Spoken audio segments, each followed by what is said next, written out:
In this video, I'll show you how to create flashcards with Claude AI. This is a quick way to generate study materials for memorization and review. To begin, I'll make sure I'm already logged into my Claude account and on the main Claude screen. Next, I'll click inside the message box in the center of the screen, where Claude asks, "How can I help you today?" Now I'll type a prompt asking Claude to create flashcards. For example, I might type, "Create flashcards for learning basic Spanish vocabulary." After typing the prompt, I'll click the send button. Claude will generate a set of flashcards, usually with a question or term on one side and the answer or definition on the other. If I want to customize the flashcards, I can include more details in my prompt, such as the topic, difficulty level, or number of cards.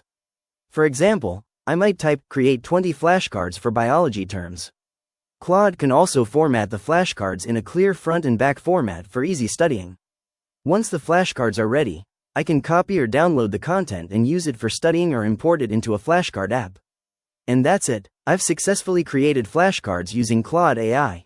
If you found this tutorial helpful, please consider liking the video and subscribing for more quick AI tutorials and guides.